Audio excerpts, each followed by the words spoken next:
بسم الله الرحمن الرحيم. السلام عليكم ورحمة الله وبركاته.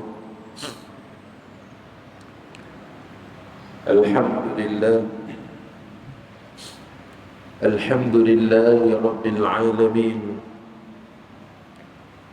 والصلاة والسلام على أشرف الأنبياء والمرسلين وعلى آله وصحبه أجمعين. قال رب اشرح لي صدري ويسر لي أمري واحلل عقدة من لساني يفقه قولي. فقال الله تعالى في كتابه العزيز: أعوذ بالله من الشيطان الرجيم، يرفع الله الذين آمنوا منكم والذين أوتوا العلم درجات. صدق الله العظيم. Muslimin muslimat yang dirahmati oleh Allah, di dalam satu kitab yang ditulis oleh Al-Imam Asy-Syaukani rahmatullah alaih dalam kitabnya Tuhfatul Dzakirin, yaitu kitab yang menghimpunkan doa-doa yang sabit daripada Al-Quran dan hadis Nabi SAW. Di antara salah satu bab yang dibincangkan dalam kitab Tuhfatul Dzakirin oleh Al-Imam Asy-Syaukani rahmatullah alaih, yaitu pada bab faslun fi alamatil istijabut du'a, yaitu bab pada menyatakan tentang tanda-tanda doa seseorang hamba Allah itu diterima oleh Allah Subhanahu Wa Taala. Maknanya doa kita ni ada tanda-tanda. Kalau kita nak tahu doa kita ni dimustajabkan oleh Allah ataupun sebaliknya. Kata Al-Imam Asy-Syaukani rahmatullah alaih, dia datangkan satu riwayat daripada Al-Hakim dalam Mustadrak ala Sahihain, dan menurut Al-Hakim sanad hadis ini wa isnaduhu jayyid, sanadnya baik.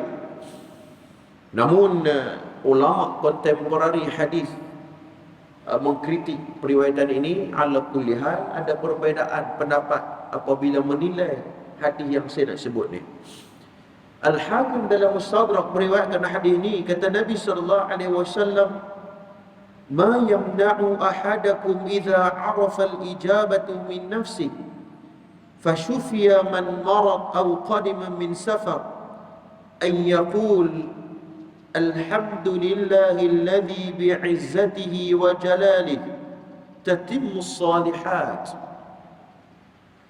Yang bermaksud, ma yamna'u ahadukum, apakah yang menghalang antara kalian apabila mengetahui sesuatu jawapan daripada diri sendiri.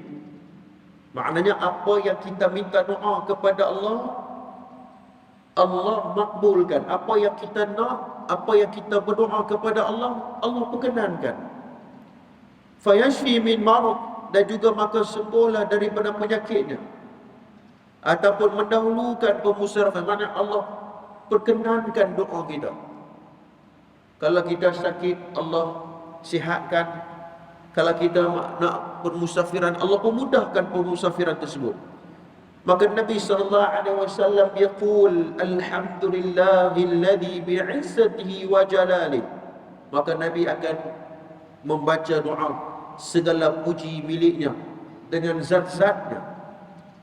Wa jalalihi tatimmus salihat, dengan menyempurnakan amal soleh. Nah, dalam sebagai riwayat mengatakan alhamdulillahilladzi bi ni'matihi tatimmus salihat. Maknanya kalau kita mendapat sesuatu nikmat, kita minta doa, Allah perkenankan doa, baca doa tu, alhamdulillahilladzi bi ni'matihi tatimmus salihat. Segala puji bagi Allah yang menyempurnakan sesuatu nikmat, dan menyempurnakan maknanya dengan kita melaksanakan amal ibadat kepada Tuhan. Al-Imam Syaukani rahmatullah alaih, dia menyebut beberapa tanda yang lain. Antaranya ialah dengan menyebut bahawa alamatul istijabu du'a, yakni khasyatillah azza wa jalla.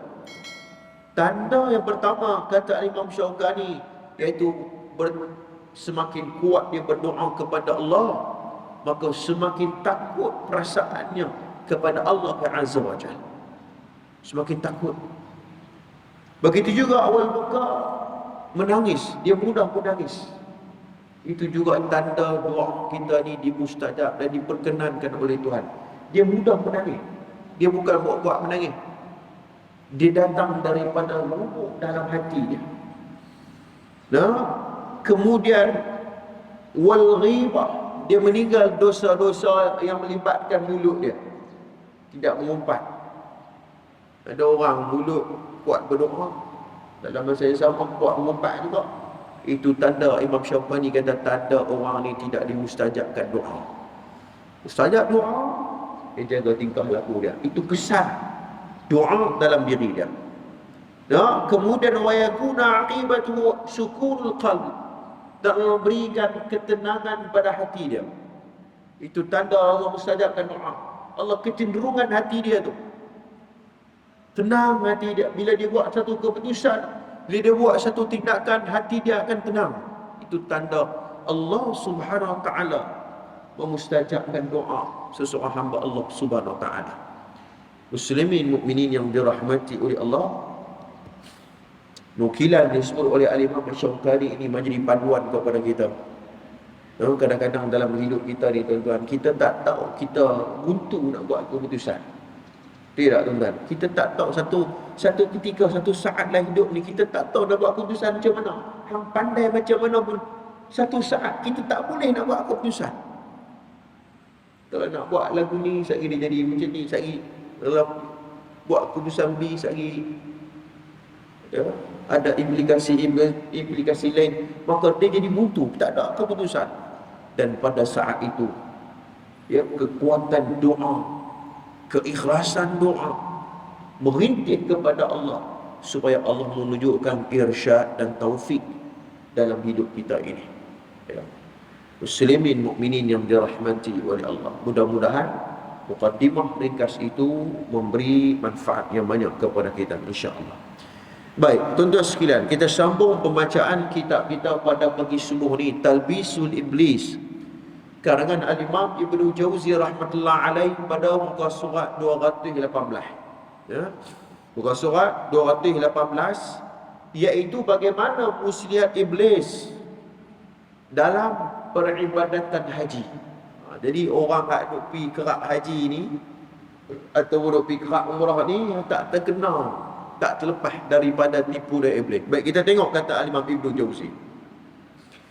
Bagaimana tipu mulai iblis dalam haji ini? Al-Imam Ibnu Jauzi rahmatullah alaih mengatakan bahawa ada kalanya seseorang meninggal sesuatu kewajipan kerana hendak melaksanakan haji. Dia nak pergi buat dia nak buat ibadat haji, dia tinggal kewajipan-kewajipan yang lain. Tuan, dalam diri kita ni sebagai seorang Muslim, sebagai seorang manusia, banyak benda-benda yang perlu untuk kita tunaikan. Kalau dia seorang suami, dia perlu tunaikan tanggungjawab dia sebagai seorang suami. Suami kepada isteri dan juga ayah kepada anak-anak dia. Itu tanggungjawab, kewajipan. Begitu juga dalam hal-hal yang lain. Baik. Yang demikian ini salah. Dia nak pergi haji, tapi dia tinggal kewajipan dan amanah-amanah yang lain. Sebab tu, apabila kita membincangkan tentang pendapat Dr. Yusuf Al-Qaradawi rahimahullahu ta'ala, apabila Qaradawi membincangkan tentang apa hukum orang yang berulang kali pergi haji, duit banyak, tiap tahun pergi, duit banyak, apa aulawiyat, apa priority dia pada saat itu. Menurut Al-Qaradawi, ini pendapat dia, kita boleh tengok dalam kitab apa dia pembahasan hal tersebut.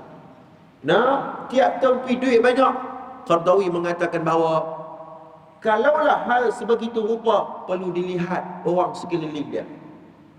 Tengok kalau jiran dia pun tak mampu makan, jiran sebelah pun tuan-tuan nak hidup pun susah, beras pun tak ada nak makan, lebih afdal dan aula untuk dia bagi sumbangan yang dia duk pergi setiap tahun pergi haji tu, dia gunakan duit tu untuk bantu jiran dia. Itu lebih afdal, itu lebih aula berbanding dia pergi haji pada setiap tahun pada jiran dia, adik-adik dia, kaum kerabat dia, apa kenana, dan tidak nak teruskan kehidupan pun tidak mampu. Ada orang dia tak kira, yang penting aku boleh pergi. Jiran dia tak tahu apa, sebelah pun nak makan, nak mengaji pun tak boleh. Sebab tu Islam ialah agama ummah. Islam agama yang ada konsens, berikan perhatian kepada masyarakat, bukan kira diri saja. Baik, kembali kepada perbahasan ni. Apalagi dia tidak mendapat restu daripada orang tuanya. Ya, pergi haji, orang tua dia tak sihat, tak ada orang nak jaga, yang sepatutnya dia kena meluangkan masa untuk menjaga ibu dan ayah dia yang sedang penat, yang sedang sakit, tapi dia pentingkan diri dia pergi luar. Itu berbeza dengan kalau dia pergi haji, makna kata mak dan ayah dia ada orang jaga, itu tak ada masalah. Perbahasan di sini merujuk kepada ibu dan ayah dia mengalami kesulitan, mengalami kesulitan dalam hidup, dia duk kira pergi haji. Yang mak ayah dia nak makan pun tak boleh. Yang ni kata Al-Imam Ibnu Jauzi, kena tipu dengan iblis hidup-hidup. Ini disebut dalam Talbisul Iblis. Ya. Begitu juga ada kalanya seseorang yang berangkat haji tapi dia masih mempunyai hutang atau sesuatu kezaliman. Tiap tahun pergi haji, tiap tahun pergi umrah 3 kali setahun, tapi hutang dengan orang tak bayar. Hutang dengan ni, hutang dengan ni, hutang ni, tapi pergi umrah tiap tahun, pergi haji tiap tahun, boleh pergi pula, hutang orang tak bayar. Jadi ustaz, bagaimana kalau dia pergi umrah ataupun dia pergi haji tapi dia hutang kereta?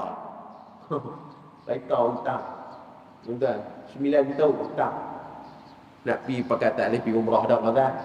Rumah hutang sampai 30 tahun, ya. Hutang beli dusun lagi, beli tanah tu, nak pergi lagu mana? Boleh pergi ke tak? Boleh hutang. Para ulama, para fuqaha kontemporari bahas, kalau hutang yang terancang, maknanya kalau kita pergi Mekah pun hutang tu memang kita bayar tiap bulan, memang kita potong siap-siap dah. Memang ada peruntukan dalam kewangan kita, dan juga dengan jumlah kewangan yang kita ada, tiap bulan memang duk potong dah siap-siap. Yang ni duit untuk bayar kereta, yang ni duit untuk bayar tanah, ni bayar duit sekian-sekian. Memang hutang itu dirancang, mana dirancang dalam perancangan ekonomi kita. Kata fuqaha, dalam bab tu boleh. Tapi kalau kita hutang tak ada perancangan, aku nak bayar bila, aku tak tahu hutang kawan tu. Hak kawan tu duk tuntut dah, duk tunggu dah. Aku duk tengok dekat Facebook, duk update pergi umrah pula dah. Duk update ni, dia pergi umrah pula dah, hak hutang aku kan tak bayar no. Pada waktu itu, pada fuqaha bahas mengatakan dia perlu afdal dan aula untuk dia bayar hutang daripada dia pergi Mekah. Ini agama ajak kepada kita fiqh, kefahaman itu dalam kita melaksanakan sesuatu ibadat kepada Allah Subhanahu Wa Taala. Apatah lagi berlaku sesuatu kezaliman, dia menzalimi orang, patutnya dia kena maafkan dulu, dia kena selesaikan dulu dengan orang dan sebagainya. Kemudian barulah dia pergi umrah, dia pergi haji dalam keadaan yang tidak ada masalah dengan orang. Ni dia pergi sana tuan-tuan, ni hari ni punya cerita, buat masalah dekat Malaysia ni macam-macam. Hak ni pun semua, dia nak taubat, dia kata aku nak pergi Mekah. Dia ingat taubat ni pergi Mekah dia apa? Dia ingat taubat tu hanya pergi ke Mekah saja. Pergi Mekah tu kira dah bersih dah, aku punya kira kira taubat lah. Tuan-tuan, belum tentu. Ya. Duduk di Malaysia, duduk di kampung kita, duduk di masjid rumah kita, tuan-tuan sekalian, kalau kita taubat dengan bersungguh-sungguh, tuan-tuan, itu pun dikira kita kembali kepada Tuhan. Tak semestinya kita kena pergi Mekah. Ni trend pada hari ni tuan sekalian, kadang-kadang buat masalah dekat Malaysia ni, pergi Mekah, orang nampak dia dah taubat dah. Itu silap pandang, silap kita melihat sesuatu perkara tersebut. Ya. Baik. Atau mungkin dia pergi haji hanya sekadar untuk jalan-jalan, tak tahu pergi mana lah. Dekat pasport tu, Jepun pi, Korea pi, mana lagi? Thailand dengan Indonesia tu selalu cerita dah. Nah, London, UK, pi dah tu, duit banyak. Tanya orang rumah kita tak pergi tak mana? Mekah tak pergi. Lupa Mekah, kata Mekah tak pernah pergi. Dia kata tak, duit lebih, jom kita pergi Mekah. Dia pergi Mekah sebab duit lebih dan pergi jalan-jalan. Oh, bukan pergi disebabkan panggilan Ar-Rahman. Kalau kita perhati elok-elok ungkapan labbaik Allahumma labbaik labbaik la syarika laka labbaik, ungkapan itu ialah panggilan Ar-Rahman kepada hamba-hambanya. Bukan sebab duit banyak. Tuan-tuan, ada orang duit banyak, dia tak boleh pergi. Tidak, tuan-tuan. Ada orang dia sihat dekat sini ya. Bila sampai sana sakit, duduk dekat hospital. Ada.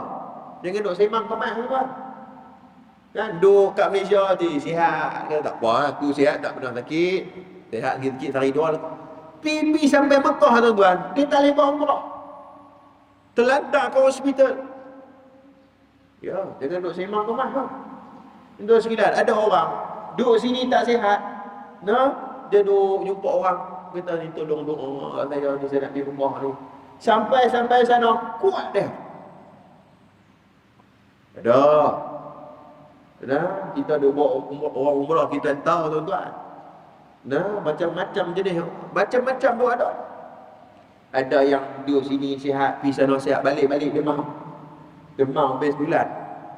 Ada juga Allah bagi dekat dia. Baik, tak apa. Kita tengok, tuan-tuan. Dia hanya pergi haji dan pergi umrah hanya sekadar niatnya untuk berjalan-jalan. Sebab tu, tuan-tuan, dia pergi tawaf 7 keliling macam ustaz-ustaz tu sana. Lepas tu dia pergi tawaf kidai. Tak, tawaf kidai tu lebih banyak berbanding dengan tawaf sunat tu. Pada fuqaha bahas, tuan-tuan, apakah amalan yang afdal waktu kita duduk di Masjidil Haram? Kata ulama, tuan-tuan sekalian, tawaf sunat itu lebih afdal berbanding kita solat sunat, kata fuqaha. Tawaf sunat tu lebih afdal, pahala dan lebih besar berbanding dengan kita solat sunat. Bukan maksud tak payah solat sunat, pelbagai kerana ibadat waktu dalam Masjidil Haram tu, maknanya tawaf sunat tu buat. Tapi la wallahu alam, saya tak pasti. Kalau tawaf ni mesti kena pakai ihram. Sebab dia pun nak limitkan, takut dengan virus apa semua. Dulu tak ada masalah apa, tawaf sunat pun pakai jubah pun tak ada masalah apa. Tapi lah nak masuk ke Maqaf, nak masuk ke tempat tawaf tu mesti kena pakai ihram. Sebab polis Masjidil Haram tu nak pastikan hak tawaf wajib saja. Tawaf sunat tu lain kali sebab nak menjaga kemaslahatan yang lebih besar, virus dan penyakit dan Allah alam. Itu ijtihad pengurusan mereka, wallahu alam. Baik. Atau menunaikan haji dengan harta yang meragukan yang haram. Dia pergi haji niat nak cuci harta. Dekat Malaysia ni dia meniaga, dia tipu duit orang, dia balas duit kawan dia apa semua, untung banyak. Untuk sekalian, duit lebih tu dia pergi haji. Dia kata tak apa, aku nak cuci harta. La ilaha illallah. Cuci harta bukan dengan cara tu. Cuci harta kalau kita tipu duit orang, bagi balik duit tu dekat dia. Kalau kita berhutang dengan orang, hak yang dia itu, hak yang orang kita berhutang tu kena bagi kepada dia. Bukan cuci harta pergi Mekah. Bagi balik kepada hak dia. Kalau kita menzalimi di kampung kita, kena bagi balik hak tersebut kepada orang tersebut. Itu maksud dia.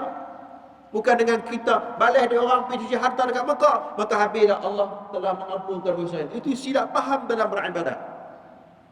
Ya. Dia datang daripada rumah yang halal, yang haram. Baik. Atau mungkin di antara mereka ada yang ingin mendapat gelaran haji. Nak nama. Dulu pernah kita dia pergi haji juga. Ya. Kita tak panggil dia haji, dia marah. Aku pergi haji dah, panggil haji. Tak panggil haji dia marah. Kan? Haji ni nak gelaran, tuan-tuan sekalian, haji, ya. dia nak kepada gelaran haji itu. Nah, untuk mendapat gelaran haji dalam hidupnya, haji. Kebanyakan di antara mereka tidak mempedulikan kewajipan taharah dan salat selagi dalam perjalanan. Ada juga orang yang haji duk pi umrah ni, dalam bab salat, permusafiran dan juga dalam bab taharah, dia tak menitik beratkan. Dia tak ada ilmu tu. Sebab tu kita bila kita nak buat satu ibadat, mesti dengan ilmu, tuan-tuan. Nak pi ke Mekah ke nak buat haji umrah, mesti kena pi kursus dulu. Betul tak, tuan? Jangan duk pi celapak biar tak apa, duit banyak tak apa, kami ikut mutawif dia. Tu dia. Ikut mutawif ya. Ya. Tak apa, aku ikut orang, kami pi 40 orang, satu empat. Takkan depa tak ada ilmu kot, kami ikut dia, kami ikut depa. Dia pi sana ikut orang. Tuan-tuan, hak jadi pelik. Kita duk bawa buat umrah tu sekarang. Dalam duk kursus umrah ni, kita duk pesan dah macam-macam, pantang larang lah apa semua. Ada sekali tu ahli jemaah umrah, dia buat benda yang tak sepatutnya, benda yang sangat simple dia buat. Saya pun tak ingat dah tajuk tu. Kan? Kemudian kita tanya dia, Pak Long awak buat lagu tu? Dia kata, saya tengok orang Arab. Dia tengok orang Arab buat lagu tu, kemudian dia ikut. Dia kata, Pakcik, Pak Long, awak tak tanya saya dulu. Saya duduk tang ni awak pergi tengok orang Arab. Pasal apa? Bukan orang Arab tu semua mengaji. Orang Arab pakai jubah, Ustaz, dia kata. Memang orang Arab pakai jubah, tapi mereka kadang-kadang lebih jahil daripada kita. Kita buat mengaji lagi. Oh, dia pergi sana jadi kelam kabut tu.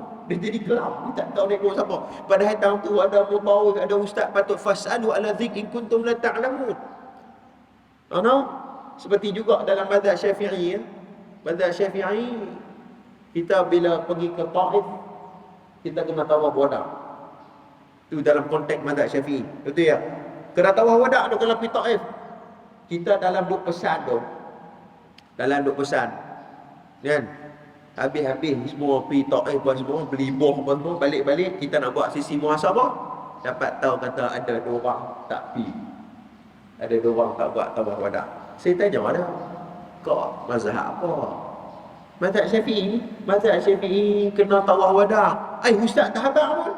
Disalah kita pun dah. Betul. Orang lain buat, dia tak buat. Dalam berpesan tu dia salah kita pula dah. Ini semua pi ni ikut orang. Nah, pergi haji, pergi umrah, belajar dulu. Menuntut ilmu dulu. Nah, jangan pi sana ikut orang Arab. Nah, kita pi atas dasar yang tidak ada ilmu. Masalah kita hari nanti. Itu jadi dia. Baik, kita tengok. Dalam bab taharah, dia tak jaga, dia tak tahu. Dia tak ada maklumat tu. Sebab kita pergi haji ni bukan macam pi kalau ketir balik hari. Dia kena tahu fiqh pemusafiran. Macam mana solat akan kapal terbang, nak ambil ayat sembahyang lagu mana. Ya. Dalam bab taharah bagaimana itu dibahas oleh para fuqaha. Lalu mereka berkumpul di sekeliling Kaabah dengan hati yang kotor dan batin yang tidak bersih. Dia pergi sana tidak membuat persiapan. Kita bila pergi, kalau kata dapat kata, aku nak pergi umrah ni 2 bulan lagi ni, dia dah buat dah persiapan. Kata ulama, persiapan apa? Persiapan dari sudut zahir. Zahir kita tu kena ada persiapan juga. Wang ringgit kena ada. Takkan pergi sana duk balas dia orang kata ni duk belajar majanan. Dia kira fee ya. Ada orang pergi kau tu kan, dia kira orang belajar dia kan. Ni majanan dia kira orang belajar dia. Dia tak belanja orang pun. Ada pun dia tak berkelak dia. Itu tak boleh juga. Kena persiapan dari sudut wang ringgit, persiapan dari sudut pakaian dia nak kena ada. Persiapan dari sudut batin kita ni. Batin ni, ruhiyah. Pembersihan dia bawa, aku nak pi ni bukan sebab duit banyak ke apa, aku nak pi ni sebab ini panggilan Ar-Rahman. Teringat sangat dah. Duk tengok buka TV Hijrah tu, duk tengok Kaabah, duk tengok live orang duk sembahyang, puan Masjidil Haram apa semua. Duk panggilan tu. Memang hati dekat di sana dah. Tak sabar dah nak pergi tu. Dia buat persiapan. dengan memperbetulkan cara solatnya, ya, memperkemaskan kualiti amal ibadatnya, ya, dia cuba untuk menghayati bacaan-bacaan dalam solat. Itu semua persiapan-persiapan berkaitan dengan ruhiyah. Itu kena ada. Ya, dia pergi dalam keadaan yang tidak ada persiapan tersebut. Tak ada misi dia. Tak ada misi dia pergi Mekah, dia tak ada misi. Ya. Iblis memperlihatkan gambaran haji kepada mereka dan memperdayakan mereka bahawa maksud dari haji adalah mendekatkan diri dengan hati, bukan dengan badan semata-mata. Kerana itu harus dilaksanakan atas dasar takwa. Ini kata Imam Ibnu Jauzi. Pi sana bukan mendekatkan badan dengan Baitullah saja. Ya. Ada orang tuan, dia duduk di sini tapi hatinya bersama ataupun hatinya dekat dengan Tuhan. Ada orang dia duduk dalam Masjid Haram tapi hatinya tak dekat dengan Tuhan. Tengok, jasadnya tuan-tuan seolah-olah dekat tapi hati jauh dengan Tuhan. Sebab tu Allah Subhanahu Wa Taala sebut berkaitan dengan melaksanakan haji dan umrah ini atas dasar ketakwaan, bukan atas dasar badan jasad dengan jasad ataupun dekat. Tidak. Ya. Sebab tu apabila kita berbincang isu Palestin, lihat saya duk pakai ni serban Palestin ni. Nak habaq kata nak tunjuk dekat umat Islam kita di Malaysia ni, hari ni tuan-tuan, kita boleh bayang subuh berjemaah. Hari ni di Palestin tuan-tuan sekalian, yang 1000 kilometer daripada bumi Malaysia, depa tak ada elektrik hari ni. Bekalan makanan tak ada. Walaupun Palestin jauh beribu kilometer daripada bumi Malaysia, tapi hati kita dekat dengan mereka. Kita kena ada concern dan sensitivity di atas apa yang terjadi kepada umat Islam kita pada hari ini. Ruhiyah dan dalaman kita akan merasai umat Islam diasap hari ini di bumi Palestin. Kena rasa walaupun kita duduk di Malaysia dalam keadaan aman, boleh solat subuh berjemaah, kita boleh dalam keadaan yang selesa dan sebagainya. Muslimin mukminin yang rahmati oleh al-muslimun kal bunyan yashuddu ba'dhuhu ba'dha. Hadis sahih riwayat Imam Muslim, orang Islam itu seperti satu bangunan yang dia menguatkan di antara satu sama lain. Muslimin mukminin yang dirahmati oleh Allah SWT. Kembali kepada perbahasan kitab kita ni, iaitu berkaitan dengan pergi melaksanakan haji dan umrah itu atas dasar ketakwaan, bukannya atas dasar hanya jasad yang dekat dengan Baitullah, namun hati dan ruhiyahnya jauh dengan Tuhan. Baik, berapa banyak orang yang menunaikan haji ke Mekah kerana hendak menghitung bilangan hajinya? Dia tanya orang, hang berapa kali dah pergi haji? Hang berapa kali dah pergi umrah? Ada tuan-tuan sekalian, kita ada bawa pengalaman pergi umrah hari, kan? Orang Malaysia pergi umrah, dia pergi umrah tak apa, tiap hari dia buat sekali, kan? Ataupun kalau dia larat, dia pergi sebelum subuh, kemudian asar tu dia pergi pula. Kira sekali, sehari 2 kali pergi umrah, kan? Hak kuat tu 2 kali ya. 3 kali saya tak dengar lah. 3 kali satu hari saya tak ingat lah. Tapi 2 kali tu biasa. Tiap hari tu biasa. Tak apa, hak tu tak ada masalah apa. Cuma yang jadi masalah, dia duk lawat. Duk bertembung dekat hotel. Dia kata, hang berapa kali dah umrah? Lah. Yang tanya untuk menguatkan semangat tu tak apa, tapi kalau tanya untuk memperlekehkan orang, jangan duk tanya. Ini berlaku sendiri tuan-tuan ni. Berapa kali ya? Tanya cikgu. Kawan tu, tuan-tuan sekalian, tak sihat. Dia perlukan berehat dan dia nak buat amal ibadat dalam Masjidil Haram. Hak kawan ni, dia semangat, tak apa, semangat hang buatlah. Jangan duk melengkeh orang yang nak buat ibadat lain. Jangan duk melengkeh orang. Yang kita duk tengok orang Melayu kita ni, minta maaf saya nak sebut, berapa kali saya duk pergi umrah, dia duk buat panggil lagu tu. Dia duk tanya, dan mempelekehkan orang lain. Lah, hang pergi sikit 2 kali ya. Aku dah 5 kali dah pergi buat umrah. Kawan tu dia ikut manis tata'a ilaihi sabila. Tengok kemampuan, kadang-kadang hari tu dia tak sihat, dia perlukan berehat, ataupun dia pergi ke Masjid Haram, dia buat amal ibadat yang lain, dia buat tawaf sunat, dia baca Quran, dia i'tikaf, dia belajar mentul ilmu, membaca kitab dan sebagainya. Itu semua amal ibadat yang boleh buat di dalam Masjid Haram. Ya, tapi ada orang yang membelekehkan. Jangan ada sikap begini di kalangan orang yang melaksanakan ibadat, khususnya apabila dia pergi mendapat suruhannya ke Baitullahil Haram. Ya. Baik. Kemudian tuan-tuan tengok, kemudian aku sudah pernah wukuf sebanyak 20 kali. Tengok Ibnu Jauzi kata, aku dah berwukuf 20 kali dah. Hang berapa kali? Aku dah pergi umrah ni, trik-trik ni dah 6 kali dah. Hang berapa kali? Oh, tanya lagu tu. Jangan. Jangan tuan-tuan. Berapa banyak orang yang pergi ke Mekah tetapi mereka justru mengabaikan salat. Dia pergi Mekah buat umrah, rajin, tapi solat jemaah dia solat kat hotel. Ada tuan. Ada umrah dia kerap pergi, tapi dia tengok subuh tak nampak, asar tak nampak, maghrib tak nampak. Rupanya bayar jamak masa dekat hotel. Dia boleh jamak. Contohnya lah, kalau dia boleh jamak lah, dia duduk 3 hari ke apa-apa, ataupun sebagainya, ataupun dia bayar ke hotel, dia tak larat sebab pergi tawaf.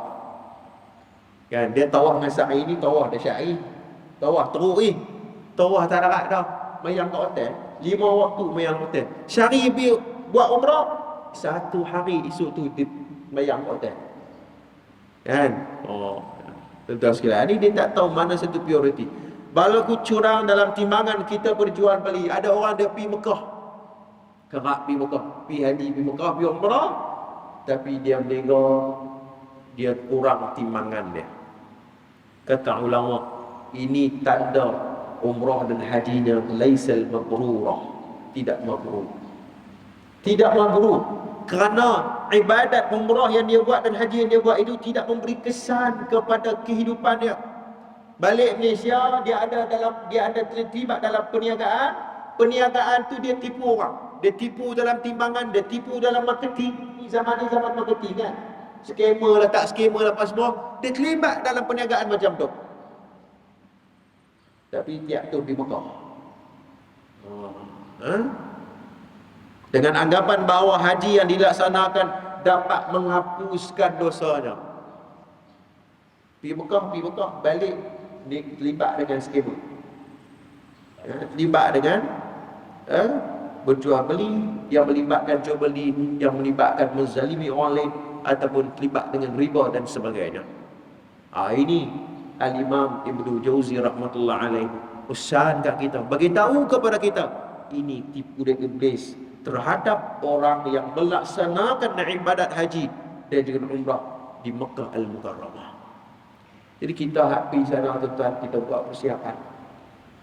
Bila pergi sana, kesan daripada ibadat kita di sana, ia akan memberi kepada kesan kita setelah mana kita balik ke Malaysia. Itu kesan. Bukan tak ada kesan apa. Bahkan ada hal lebih teruk daripada tu, pergi sana pakai tudung, balik buang tudung. Ada juga. Balik Malaysia buang tudung. Duduk sana pakai tudung elok. Pasal kau duduk sana boleh pakai tudung elok, main balik Malaysia hilang tudung. Pasal apa? Kesan. Ada seorang baru ni saya ikuti, seorang doktor pakar. Dia doktor pakar. Dan dia doktor pakar, perempuan. Kita ikuti sebab dia banyak berkongsi maklumat berkaitan dengan ilmu kedoktoran dia lah. Kita duk baca kat Facebook tu. Dan dia memang tak pakai tudung, tapi dia doktor pakar. Dia memang dia terlibat dengan conference ni, dia memang hebat lah. Tuan-tuan sekalian, sekali tu dia pergi ke Mekah, dia pakai tudung elok apa semua. Bila balik Malaysia, dia pakai tudung. Orang tanya dia, tak sebelum ni umur dia kat 50 lebih dah, sepanjang ini tak pernah pakai tudung ni. Dia tak tahulah time raya dia pakai tudung, kita tak tahulah, tapi kebiasaannya memang dia tak pakai tudung. Tapi bila dia pergi Mekah waktu tu, dia balik dia pakai tudung. Dan dia masih giat dengan Perlibatannya dengan aktivitinya sebagai seorang doktor pakar. Kita tengok, orang tanya dia pasal apa? Dia kata, aku pergi Mekah, boleh pakai tudung, balik pun aku nak pakai tudung, kata dia. Kesan. Ini yang kata kesan tu. Nah, muslimin mukminin yang dirahmati oleh Allah Subhanahu Wa Taala, tuan-tuan, hal ini dalam bahas ini menunjukkan kepada kita bahawa betapa pentingnya untuk kita pergi ataupun melaksanakan sesuatu amal ibadat atas dasar persiapan dari sudut pembersihan hati, ilmu zahirnya dan ruhiyah kita. Mudah-mudahan takat itu dulu. Mudah-mudahan ada sedikit manfaat yang kita boleh belajar daripada kitab Al-Imam Ibnu Jauzi rahmatullah alaih. Dan insya-Allah pada pertemuan akan datang kita akan bahas bagaimana tipu muslihat iblis, ya, iaitu dalam masalah tawakal kepada Allah. Orang hak duk kata tawakal ni, macam mana iblis tipu dia. Ini semua benda-benda yang kita kena ambil pengajaran daripada hal-hal yang disebut oleh para ulama ini. Mudah-mudahan ia dapat memberi manfaat yang banyak kepada kita. Aqulu qawli hadza wastaghfirullahal azim li wa lakum. Assalamualaikum warahmatullahi taala wabarakatuh. أعوذ بالله من الشيطان الرجيم. بسم الله الرحمن الرحيم. الحمد لله رب العالمين والصلاة والسلام على أشرف الأنبياء والمرسلين وعلى اللهم إنا نسألك الهدى والتقى والعفاف والغنى. اللهم إنا نسألك علما نافعا ورزقا طيبا وعملا متقبلا. صلى الله على محمد وعلى آله وصحبه أجمعين. الحمد لله رب العالمين.